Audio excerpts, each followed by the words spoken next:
সন্দীপকে suspend স্বাস্থ্য ভবনের। আদালত চত্বরে চড়ো খেলেন প্রাক্তন অধ্যক্ষ। সিবিআই গ্রেপ্তার করার প্রায় 24 ঘন্টা পরে আরজিকর মেডিকেল কলেজের প্রাক্তন অধ্যক্ষ সন্দীপ ঘোষকে সাসপেন্ড করল রাজ্য স্বাস্থ্য দপ্তর। মঙ্গলবার স্বাস্থ্য ভবনের তরফে বিজ্ঞপ্তি প্রকাশ করে একথা জানানো হয়েছে।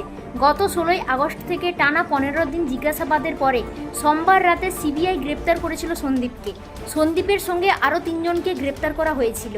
সরকারি নিয়ম মেনে গ্রেপ্তারির 24 ঘন্টার মাথায় আরজিকর মেডিকেল কলেজের প্রাক্তন অধ্যক্ষ সন্দীপ ঘোষকে সাসপেন্ড করল স্বাস্থ্য দপ্তর।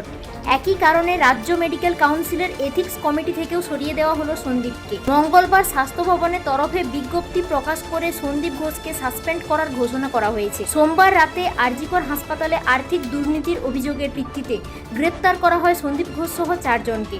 সন্দীপ সহ 4 জনকে আজ মঙ্গলবার সিবিআই এর বিশেষ আদালতে পেশ করা হয়। 4 জনকেই 8 দিনের সিবিআই হেফাজতে রাখার নির্দেশ দিয়েছে আদালত।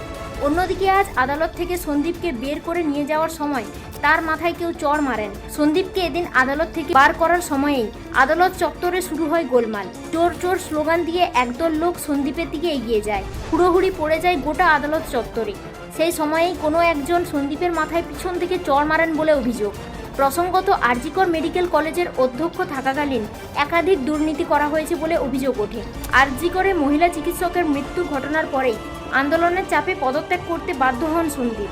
হঠাৎ তাকে আরজিকর থেকে সরিয়ে ন্যাশনাল মেডিকেল কলেজে অধ্যক্ষ করে পাঠানো হয়। এর মাঝেই আদালতের নির্দেশে ছুটিতে যান সন্দীপ ঘোষ। যদিও তার বিরুদ্ধে এতদিন কোনো পদক্ষেপ করেনি স্বাস্থ্য ভবন। হাইকোর্টের নির্দেশে সন্দীপ ঘোষকে লম্বা ছুটিতে যেতে বলা হয়। এরপর ন্যাশনাল মেডিকেল কলেজে অধ্যক্ষ পদ থেকে তাকে সরিয়ে দেওয়া হয়। আজ স্বাস্থ্য ভবনের তরফে তাকে সাসপেন্ড করার সিদ্ধান্ত নেওয়া হলো।